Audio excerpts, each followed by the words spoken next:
Here we have a prime number chart.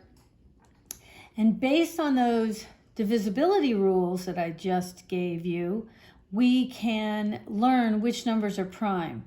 So prime numbers have exactly two factors, the number 1 and the number itself. So the example of 5, the only two factors are numbers that divide evenly into a number. The only numbers that go into the number 5 are the number 1 and the number 5. So 1 times 5 is 5.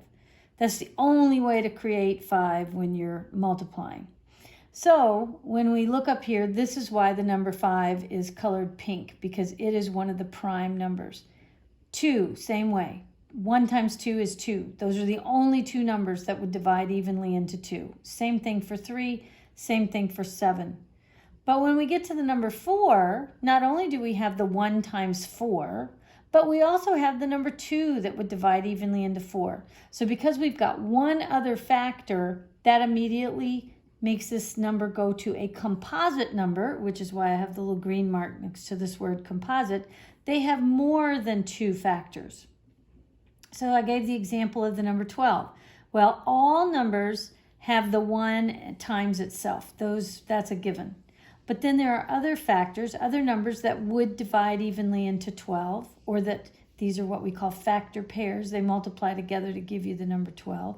So 3 times 4 and 2 times 6. So all of the factors of 12 are 1, 2, 3, 4, 6, and 12. And just remember that factors divide evenly into a number. This particular chart, I've gone ahead and filled it out for you. You can look these up online. But if you were to go, say, to the number 8 and you wanted to know whether or not it is prime or composite, you could go back to your rules. And the rules told you that the number 2 would divide evenly into this because it ends in an 8. So, because it is an even number. So that right there lets you know that it's got more than just the number 1 times the number 8. And so that is why we've given that a green check mark to get it canceled out of there, so to speak. Now the number 9, you might think, oh, I've kind of gone on these odd numbers. Maybe 9 would be circled in pink. But it's not, because what is it also divisible by besides the 1 and the 9? It's also divisible by the number 3. 3 times 3 is 9. But when we get to 11, 11 times 1, that's the only two numbers that'll go into there. 1 goes in there 11 times, 11 goes in there 1 time. That's all you can do. Same thing for 13, same thing for 17. Let's go down here a second to number 51, because to me, that's a number that looks like it should be prime. But when I look at it first and I go through my divisibility rules, well, it's not an even number, so I know 2 doesn't go into it.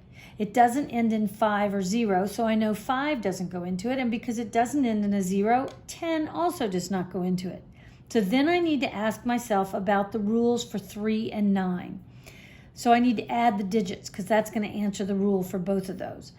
5 plus 1 gives me a 6. Well, 6 is a multiple of 3, so that's telling me 3 goes into this number. And it turns out that 3 goes in there 17 times. So 2 prime numbers multiplied times each other give me 51. So that's why 51 is not prime, because other numbers divide evenly into it. So this is also very important for dealing with fractions, because if you ever get a prime number in the denominator, one of these pink numbers in the denominator, you cannot reduce that fraction anymore. So it saves you trouble of thinking about it. I would recommend that you memorize just these pink numbers, excuse me, in these first 3 rows. They are 2, 3, 5, 7, 11, 13, 17, 19, 23, and 29. If you have those numbers committed to memory, then you will recognize those in a fraction and realize, oh, I can't reduce it anymore. So you won't bother spending too much time trying to reduce a fraction that you're not able to. If you ever get any of these pink numbers, any of these prime numbers, in the numerator of the fraction, all you need to do is ask yourself, will that number itself divide evenly in the into the denominator. That would be the only thing that those two, numerator and denominator, would have in common. And if the numerator would not divide evenly into the denominator, then you can't reduce it. So that's kind of handy to know.